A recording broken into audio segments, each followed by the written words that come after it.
Saitama from One Punch Man has unexpectedly crossed over to the One Piece world. In this vibrant and colorful world lies hidden danger that shall be brought to light by the existence of a hero and bring justice to the common people. Whether the perpetrators be pirates or marines, all shall be brought to justice. Collapse comedic undertone, One Punch Man, fanfiction, One Piece, overpowered protagonist. Protagonist strong from the start, world travel. Male protagonist, strong to stronger, really slow translate. Anyone know how much of OP this spoils for someone not caught up? Tongue sticking out. Actually, considering Japanese culture, which is hardly very anti-authority, I feel like Saitama would just be a problem in the OP world where the government is corrupt. If he didn't see firsthand their atrocities, I can see him backing them up. Then again, Saitama is a pretty chill character, so maybe he wouldn't really give a shit. We've never really seen him face moral conflict in the show, so I can't really say. And this is a comedy fanfic, is just Saitama beating op characters. Don't think too much Lil Bro Zero spoiler, cause it is the Saitama himself who's going to OP world, and he don't know nothing. Chapter 1. First encounter with bandits heroes. Are those who courageously step forward when people are oppressed and incapable of revolting against their miserable fate.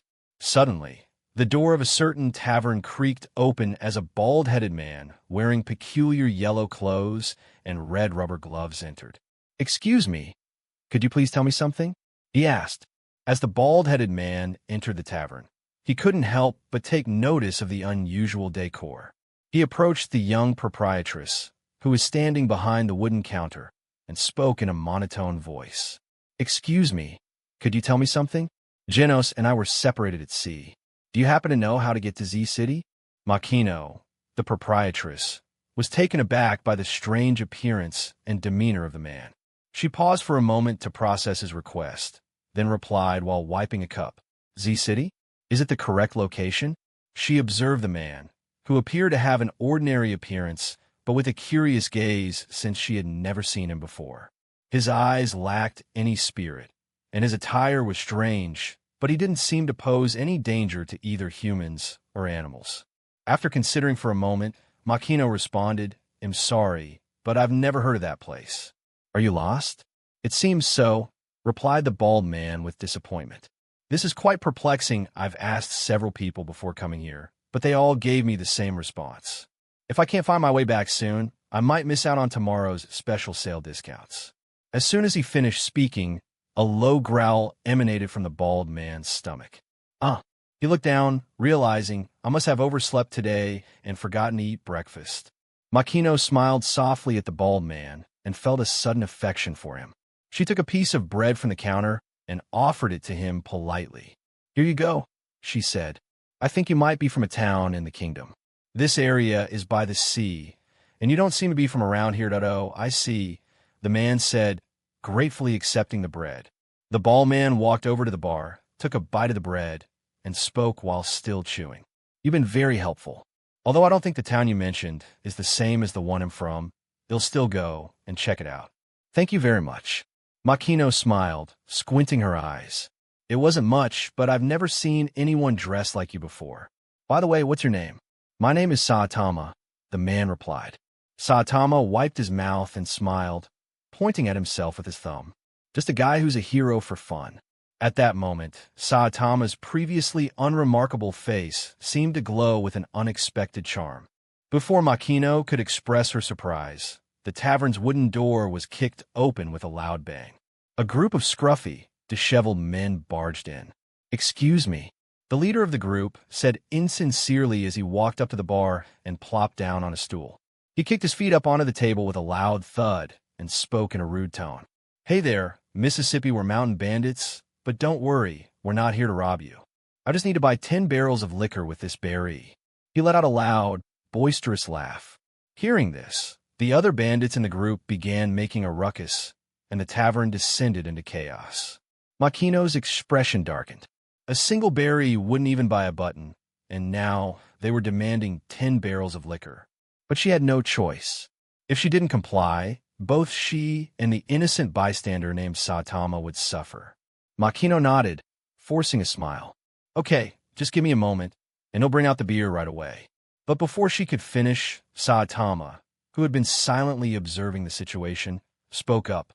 "Hey, you," he said, pointing at the bandit chieftain. "You're causing problems for other people. Don't put your dirty shoes on the table. If you want to drink, sit down like a civilized person." Saitama's words were delivered in a flat tone, but they carried the weight of thunder to those who heard them. Makino stared at Saitama with wide eyes and quickly pulled him aside. She nervously told him, "Saitama, this isn't your problem. Don't provoke them. Please apologize quickly." Meanwhile, the bandit chief sitting in the corner was also staring in disbelief. "You're telling me to follow the rules?" he exclaimed with a laugh. He turned to his men and yelled, "Hey guys, this baldy thinks he can preach to me." "Ha!" The bandits whistled and the atmosphere became jovial. However, in the next moment, the chieftain's face turned grim. His previously cheerful expression transformed into a fierce and fearsome one.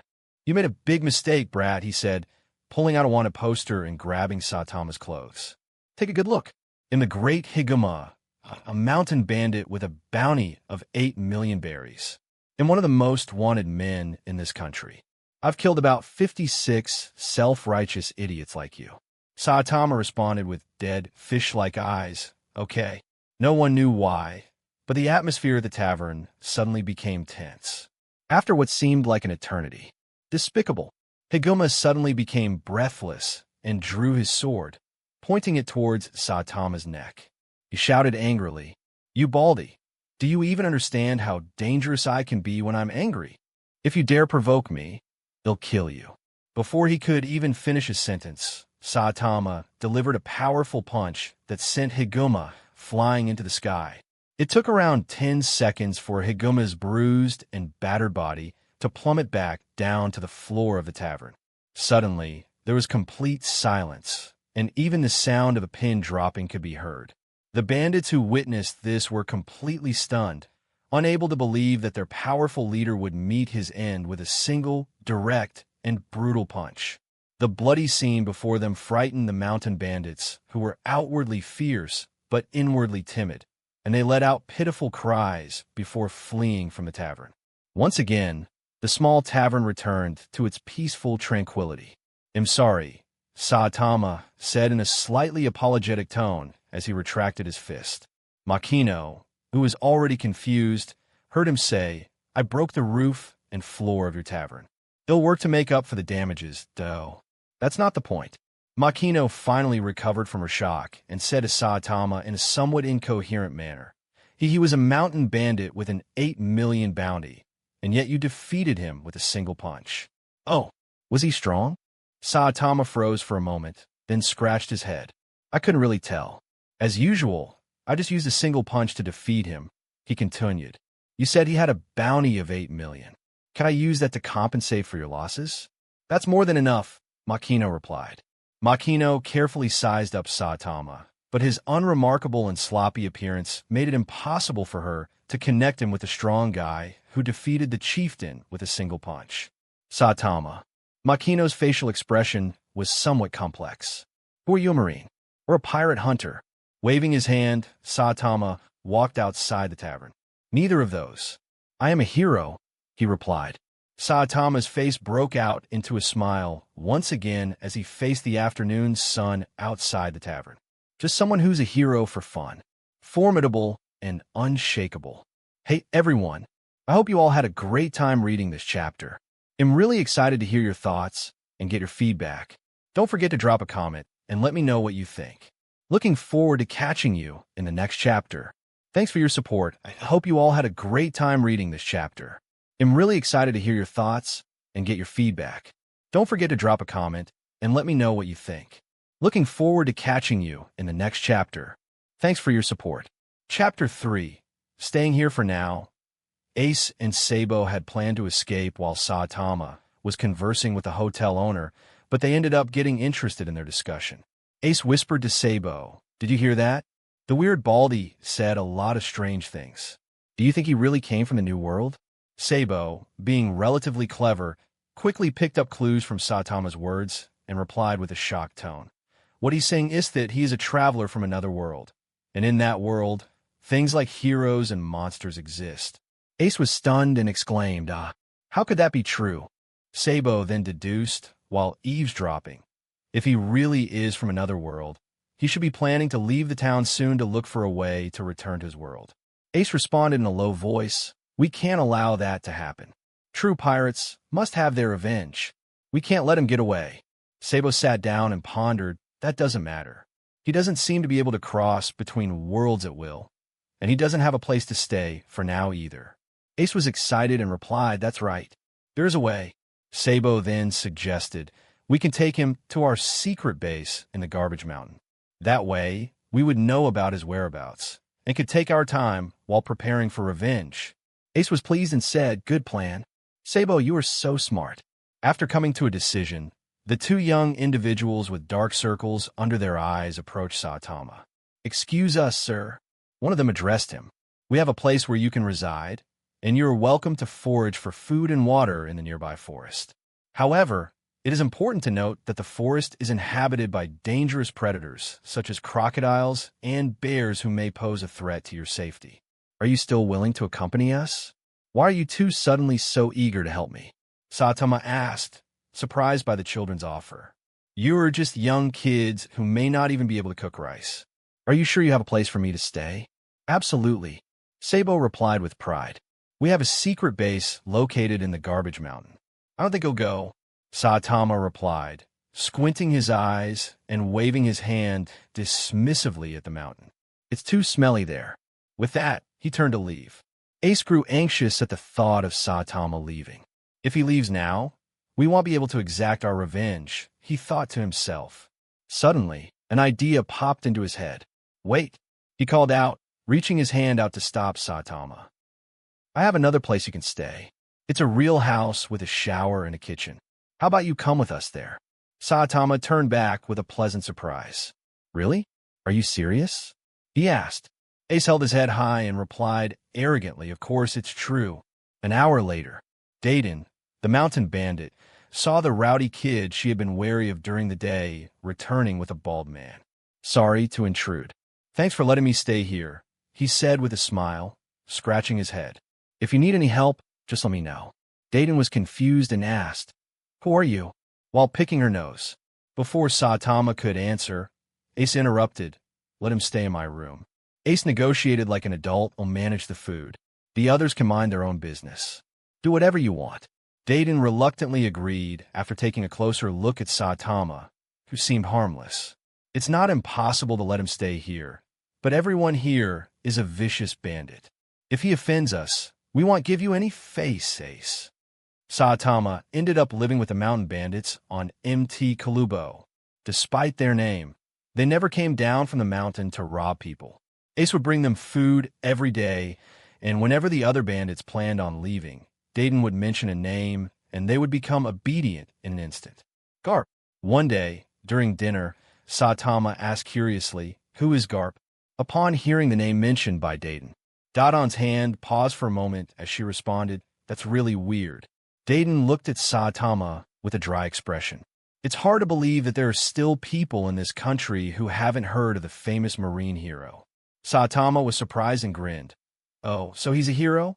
Dayton replied, that's right, that smelly old man. Because of him, we haven't dared to do anything wrong for a long time. Now, all we do is drink and take care of that stinky brat, Ace. But he doesn't need our care. Before she could finish, two small figures suddenly appeared before them. They had jumped from the second floor using a steel pipe. Death to the weird baldy. The brave pirates have returned to take revenge. However, in the next moment, they were already lying on the ground with big bumps on their heads, emitting smoke after being smashed with a single punch. The two figures were Ace and Sabo. Huh. Dayton rubbed her bleary eyes awake, her head filled with confusion.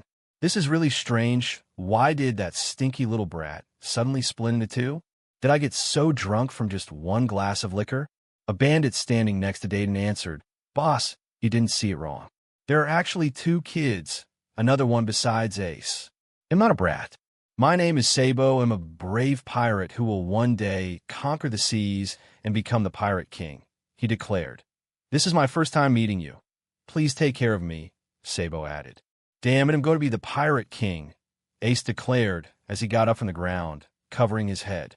It's not over yet, Ace declared, still seething with anger and frustration. A real pirate never gives up after a few setbacks. Just you wait, Baldy. Sabo, let's go. The two children with large bumps on their heads disappeared without a trace. Saitama blinked and turned to Dayton, asking, has he always been like this? Dayton rubbed her chin in thought and replied, well, Ace, that smelly kid, even though he dislikes us a bit, has never attacked us. Saitama shook his head. No, that's not what I meant. I was asking if he often refers to himself as a pirate. Impatiently, Dayton responded, yes, every damn day. He's loud and annoying, why do you ask? Saitama pondered for a moment before asking.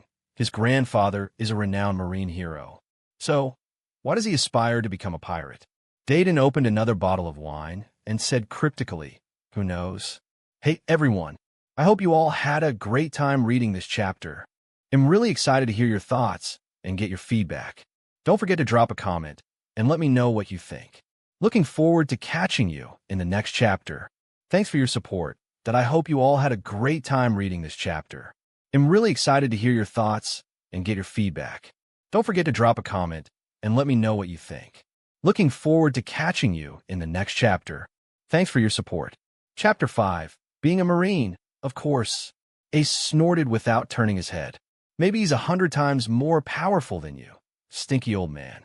Surprisingly, Garp didn't refute. If I want to kill 100 people with only one punch, I could do it too, he said thoughtfully, rubbing his chin. It's so easy, like squashing a mosquito, but judging from your description, the pirate's death isn't like the result of the Haushikahaki. Is he a devil fruit user?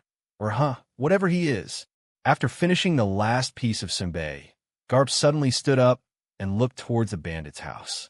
He's on the second floor, right? They'll go and see what that fellow is capable of. Heroic activities, justice, I suddenly like this kid, he said before swaying into the house and bursting into a breathtaking spirit, transforming from a bad old man to a marine hero in an instant. Ace and Sabo gazed in amazement at Garp's back, speechless for a moment. After a while, Sabo broke the silence. Ace, your grandfather is amazing. Do you think he could defeat that bald man? Before Ace could respond, little Luffy, standing next to him, piped up, Grandpa will definitely win. Ace chuckled, what do you know, kid? Ace glanced at Luffy and frowned disapprovingly. That bald sea monster is not to be underestimated. The old man is definitely not a match for that beast.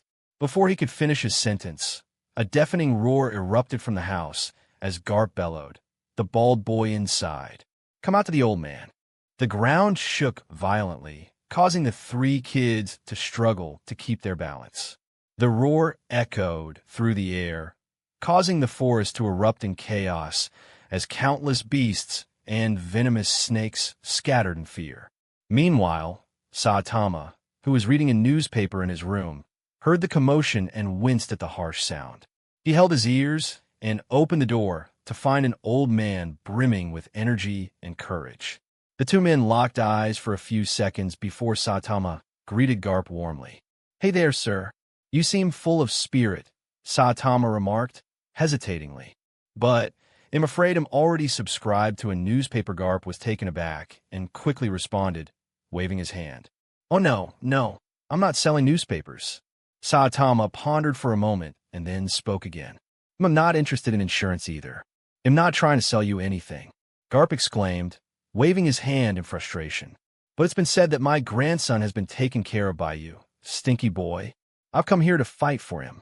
How about you and I go outside and settle this? I want to see if you're truly worthy of being called a monster by that idiot Ace. Saitama simply replied, not interested, and promptly closed the door in Garp's face. Fuming with anger, Garp kicked the door and pointed at Saitama, who was calmly reading a newspaper on the floor. You stinky boy. You. Before he could finish his sentence, Saitama punched Garp into the sky with incredible speed. You'll have to pay for the door, he called out after him. Garp's body crashed through the roof and landed on the ground in a smooth arc where three kids rushed over to him. Luffy poked Garp carefully and asked, Hey, Grandpa, are you all right? How could he be all right? That punch was so fast that even Garp couldn't react to it. Despite his strong body, he still felt the pain. However, as a Marine hero and a grandfather, he couldn't be humiliated in front of his grandson. At that moment, Garp's face was swollen. As he lifted his head from the ground, he laughed and wiped the blood from his nose. This minor injury is no problem at all. Ace, you're right. The guy has some serious strength. Ha! Ace shook his head in disbelief. It's too obvious, you stinky old man. But that only makes me admire him more, Garp replied, ignoring Ace's comment. He turned to Ace, Luffy, and Sabo with a solemn expression. That man, Saitama, has the potential to become a powerful Marine, perhaps even an admiral. You three must strive to become the strongest Marines yourselves. Understand? No way. The three young boys exclaimed in unison, each one declaring confidently, I'm going to become the Pirate King. Those damn rats. Take my fist of love.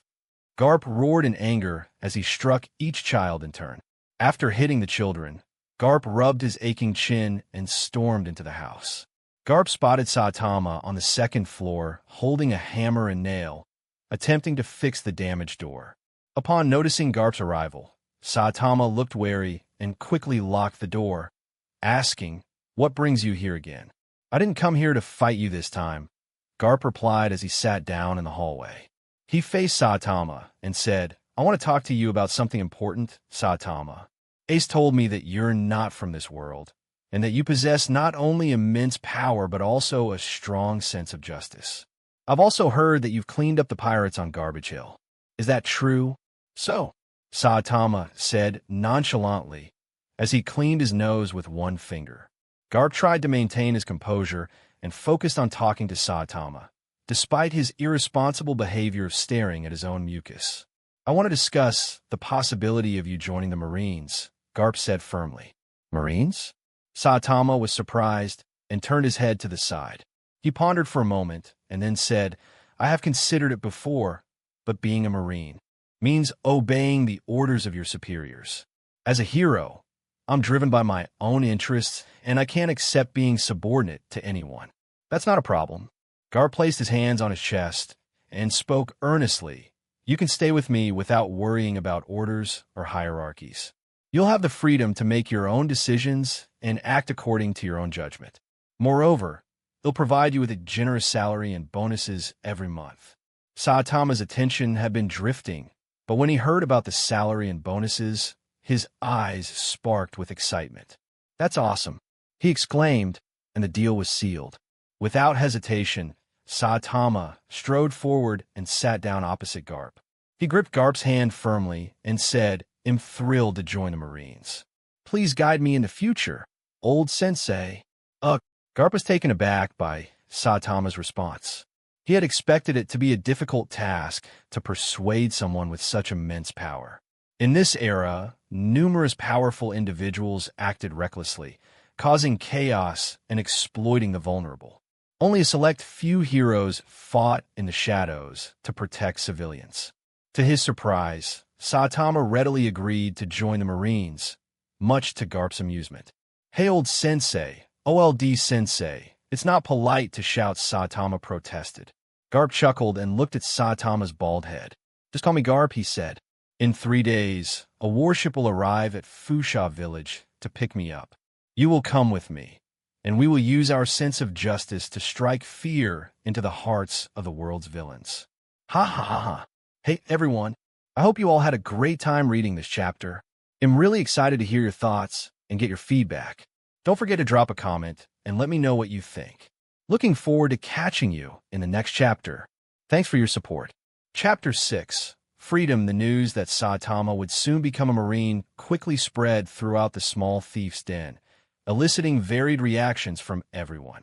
Dayton, who knew it was Garp himself who had invited the bald-headed man, waited until Saitama went out for a walk before quietly seeking out Garp in private. Hey Garp, Dayton whispered, pulling Garp away from the 3 little kids he was teaching. About that guy Saitama, he may seem strong, but let's not forget that we've only known him for a few days. What if he's actually a spy sent by pirates to infiltrate the Marines? Garp was taken aback. What? How could a bandit like you be concerned about such matters for the Marines? Dayton persisted. But he's been staying with me for a few days. Dayton held the cigarette with a worried expression and said, if it turns out that he's got some kind of problem, it might implicate me too. Garp chuckled and reassured her, don't worry, Dayton. Stopping Ace and Sabo from getting a free meal might have been a ploy to get close to me, but repairing a damaged door by himself is not something a bad guy would do, especially not someone as strong as him. Dayton wanted to say something, but Garp interrupted her immediately. The people of justice, no matter where they are as dazzling as the sun, and this old man will not take his eyes away from him. Saying that, Garp stretched his finger to the distance. Look, that guy has come back. As Garp pointed his finger, Dayton subconsciously followed his gaze. In the sun's bright light, a shining head caught her attention. She gasped in surprise, exclaiming, "Ah, Mr. Garp, that guy is as radiant as the sun." Garp let out a proud laugh, saying, "Haha, Hathy's old man is always right." Meanwhile, in the distance, Saitama approached Garp and greeted him. "Hello, Garp-sensei." Garp nodded approvingly. "Welcome back, good soldier." As Saitama approached closer, Garp couldn't help but think of his son, Dragon. The smile on his face gradually disappeared, and he let out a sad sigh. Damn it, that stubborn boy should have followed in my footsteps and become a Marine. And then there's Luffy, led astray on the path of piracy by that rascal Shanks. I must find a way to set him back on the right path. With determination in his eyes, Garp resolved to do whatever it takes to bring his grandson back to the side of justice. Saitama arrived at the bandit's nest and was preparing to enter the room, but two small figures suddenly blocked his way. It was Sabo and Ace who had flown down the road and came running to stand in front of him. They stood side by side, looking up at Saitama with curiosity. Saitama scratched his head, feeling a bit perplexed. "What's going on here?" he asked. "Is it true that you're joining the Marines?" asked Ace with a hint of disdain in his voice. "Becoming a lapdog for the world government is not something I expected from you." Sabo, on the other hand, seemed puzzled. "You're so strong. Why not set sail to pursue freedom?" he asked. Luffy chimed in, "Yeah, why not become a pirate like us?" Saitama tilted his head and thought for a moment before responding. "Pirates, huh? I've been reading a lot of newspapers lately, and it seems like people in this world face the threat of pirates every day. The Marines are stationed all over the world to protect people's lives and property," he explained. Ace stepped back in dissatisfaction and waved his hand, saying, "Pirates are the free warriors of the sea, recognized by the whole world." Luffy, standing next to Ace, quickly applauded and said, "Well said, Ace." Unfortunately, neither of them noticed an old man standing behind them, preparing to deliver a painful punch.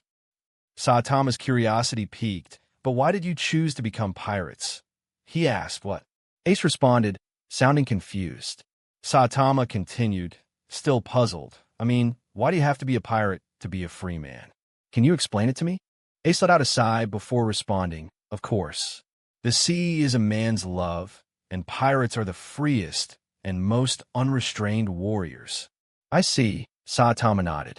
He paused for a moment before adding, "Actually, I met someone who shares a similar view as you. This world is not so different from mine, where people do whatever they want in the name of freedom. However, the Heroes Association fights tirelessly to protect people. While there are some not-so-friendly heroes, there are countless real heroes who are willing to die for their belief in justice and deserve recognition." "What are you talking about?" Ace retorted with anger. "Do you think we're misbehaving in the name of freedom?" Saitama held up a hand to calm Ace down. "I don't mean to offend you," he said, "but claiming to be a pirate is like calling yourself a monster. It's not something to be proud of." The bald man recalled his encounters with heroes and continued, "I know you both have done some good things, but you've also caused obstacles for the heroes. And let's not forget that time we met. You ran away without paying for your meal. You may enjoy your freedom, but should those who were hurt by you just accept their losses? Is that fair?" Ace was taken aback by Saitama's words, but he couldn't deny their truth. "I suppose you have a point," he admitted. Saitama looked at the two boys seriously and spoke slowly. "No matter what you're pursuing, it's not a reason to hurt others. It's important to think about the consequences of your actions and consider how they affect those around you. Upon hearing these words, Garp's eyes lit up with excitement, and he exclaimed, "Well said, soldier." Ace, on the other hand, covered his ears and refused to listen. Beside him, Luffy made a puzzled expression, indicating that he didn't quite understand. Meanwhile, Sabo, who was standing with them, gradually opened his eyes as if struck by a sudden flash of inspiration. "I think I've got it," he exclaimed. "That's exactly it." Sabo's youthful spirit was like a river cascading into the sea. "This is the freedom I've been striving for," he realized. "I detest this heartless country, but the innocent people living in the kingdom should not suffer for its sins. What I aim to eradicate is the ignorance and greed ingrained in the nobility's bones. They rule the world with indifference and lack of empathy, Ace, and I can't change anything, no matter how much we try. The kind of freedom I yearn for is the one that grants everyone the ability to control their own destiny." "Mr. Saitama." Sabo suddenly stood up, his face bearing a grave expression. "Thank you for the lesson. However, my strength is not enough to pursue the freedom I desire. It's just not enough. Please accept me as your disciple and teach me how to become as powerful as you, Sensei." But Sabo's unexpected request surprised Ace, who felt betrayed and voiced his anger. "Don't you still want to go to sea? We've all agreed on that." "I will still go to the sea." Sabo's eyes shone with unwavering determination. "But not as a pirate. My aim is to change the world, to make it possible for all individuals to pursue their freedom." Hey, everyone, I hope you all had a great time reading this chapter. I'm really excited to hear your thoughts and get your feedback. Don't forget to drop a comment and let me know what you think. Looking forward to catching you in the next chapter. Thanks for your support. Chapter 7. Going to the sea, hey, I don't care about you. Ace retorted, clenching his fist. "He'll become the Pirate King and win every fight I encounter. Even if my name becomes synonymous with terror, he'll make everyone look at me. Don't blame me for laughing at you, Sabo." Saitama looked at Ace and said slowly, "If you want others to look at you, shouldn't you aspire to be a hero first? Heroes have to pay a lot to earn recognition, but pirates can simply make others fear them. You lack confidence, Ace." Ace replied, "You don't understand anything at all," ending the conversation. Luffy chased after Ace, while Garp trailed behind them, feeling uneasy. Meanwhile, Sabo remained focused on his goal. "Please accept me as your trainee, Saitama-sensei," he pleaded. Saitama was lying on the ground, reading a newspaper, when suddenly Sabo's head popped up from behind the journal, startling the bald hero. "It's too much trouble. I refuse," Saitama sighed, feeling exasperated. Sabo's face fell with disappointment, but he quickly regained his resolve. "I'm very diligent. If you're willing to teach me, Sensei, I won't disappoint you," he declared. "It's precisely because you're so diligent that I don't want to take you on as a trainee," Saitama replied firmly. "Plus, I already have Genos. He's enough." "No, it won't do," Sabo persisted, unwilling to give up. Saitama continued to refuse, picked up his newspaper, and headed to the toilet. Once inside, he closed the door and resumed reading. After about 10 minutes, a small head with a hat suddenly appeared from the ceiling. "Saitama-sensei, please accept me as your disciple," Sabo implored. "No," Saitama retorted, feeling exasperated. "And why didn't your hat fall off even though you were hanging upside down?" Sabo's face lit up with excitement. "I used a special glue to keep it on my head," he explained eagerly. Saitama shook his head and sighed, knowing that Sabo wouldn't give up easily. Early the next morning, before the sun had risen, Saitama was fast asleep when a small figure crept in and sat beside his bed. "Saitama-sensei, please accept me as your disciple," whispered the determined voice of Sabo. Saitama's forehead began to bulge with blue veins as he sat up with a headache and looked at the stubborn little boy. "I already said no, Sabo," he muttered, scratching his head. "How old are you anyway?" "I'm 10 years old," replied Sabo. Saitama was surprised. "You have such strong determination at such a young age." Saitama let out a deep sigh and took a moment to refresh himself. I was just 22 when I set out to become stronger, he said. If you really want to know, I'll tell you my secret. But fair warning, it won't be easy. Are you up for the challenge, Sabo? Sabo's face lit up with excitement. Absolutely, Saitama-sensei. I'm ready for anything. So listen, Sabo, it took me 3 years to become so strong as today. All right then, Saitama replied. It took me 3 long years of hard work to get as strong as I am today. If you want me to teach you my ways, you'll need to commit to doing 100 push-ups, 100 sit-ups, 100 squats, and a 10-kilometer run every single day. And don't forget to eat 3 healthy meals a day. Sabo's expression quickly shifted from enthusiasm to bewilderment. Wait, what? That's it? He asked, feeling slightly underwhelmed. But Saitama wasn't finished yet. Oh, and one more thing, he said with a serious look on his face. To really test your willpower, you'll need to tough it out without air conditioning during both the summer and winter months.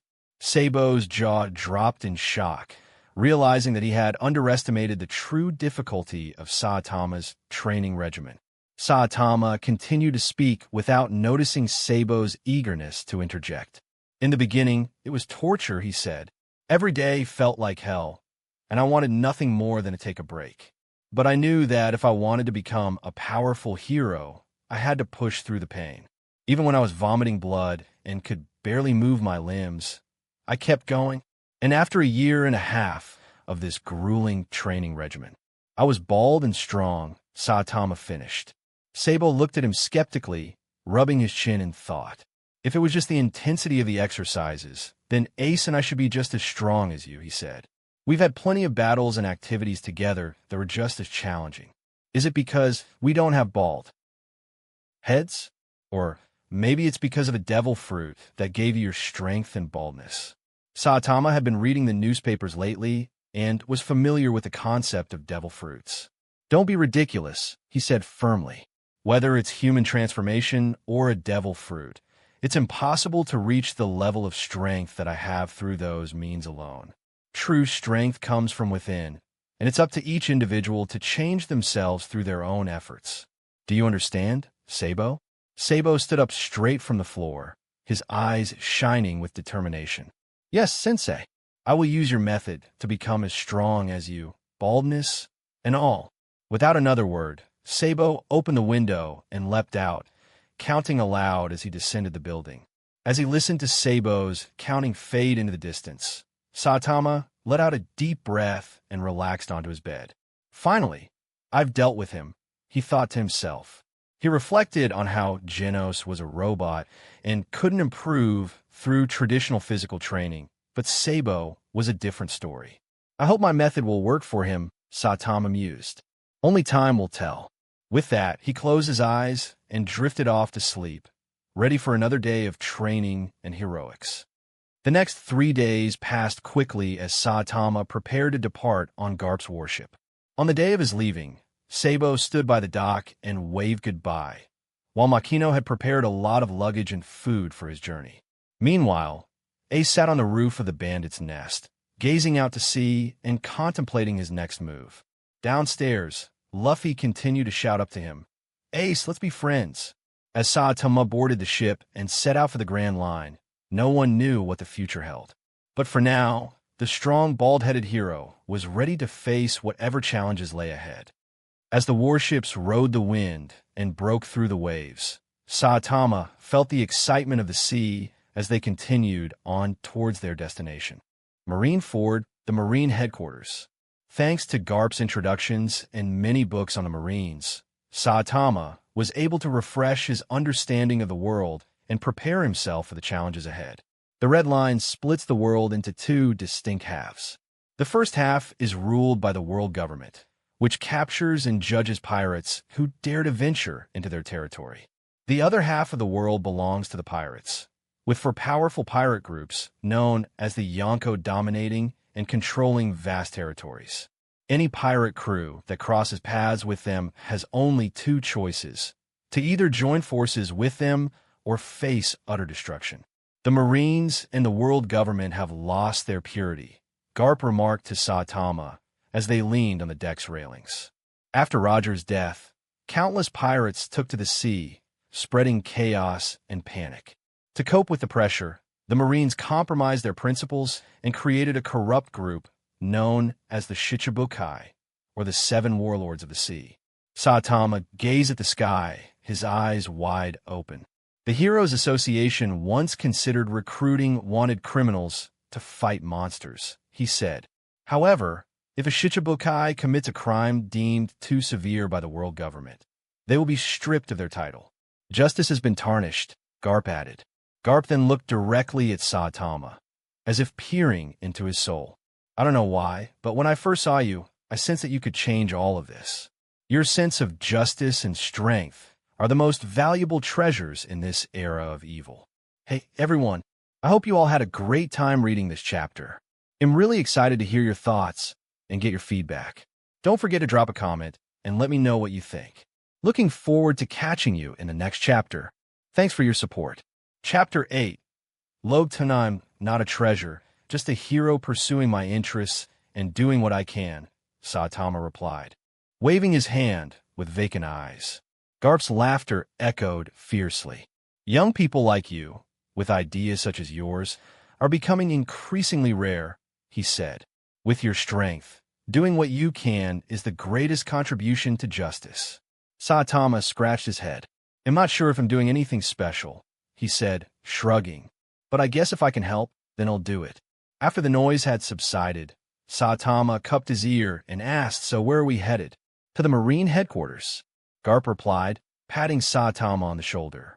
I could have directly recommended you to the local Marine branch, but I recall you saying that heroes don't accept a superior-subordinate relationship. Therefore, it'll take you to register at the branch and arrange a suitable place for you to stay. Will that work for you? Saitama blinked in surprise. Ah, thank you for your kindness, he said. As the two conversed, a Marine suddenly burst out of the cabin.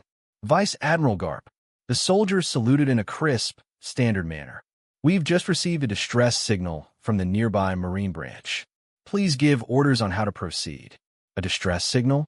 Garp was taken aback. He hurried into the cabin's communication room and barked at the liaison officer.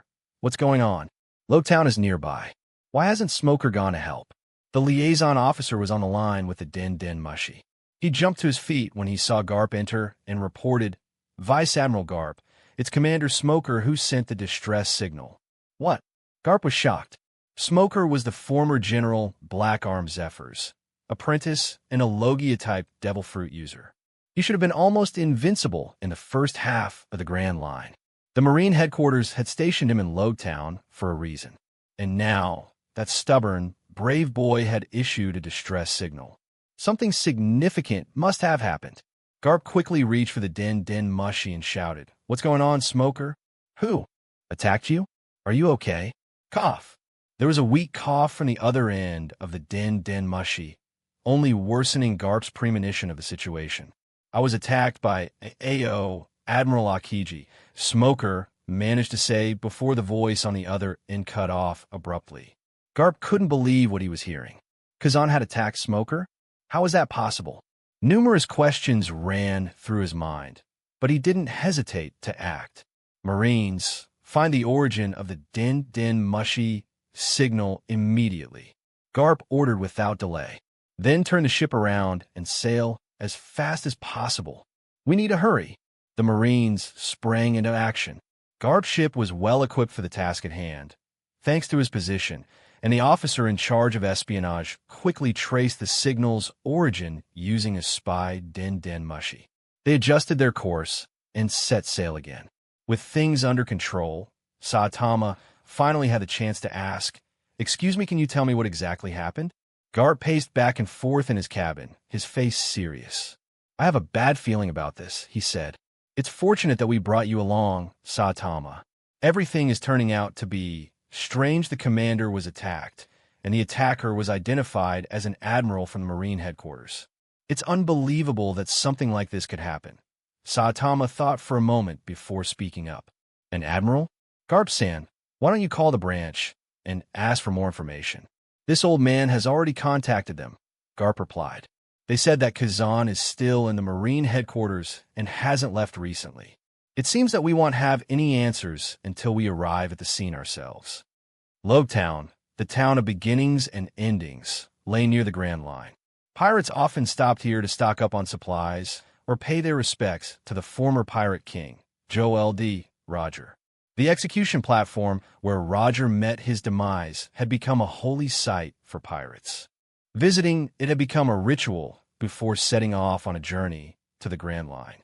Despite the presence of Smoker, who apprehended many pirates and sent them to prison, the town remained bustling with activity. Although the fear of being caught lingered, a large number of pirates still looked forward to visiting Logtown. It was a place where they could pay homage to their legendary hero and prepare for their own dangerous journey ahead. Half an hour after receiving the distress signal, Garp's warship had docked at the port in Logtown.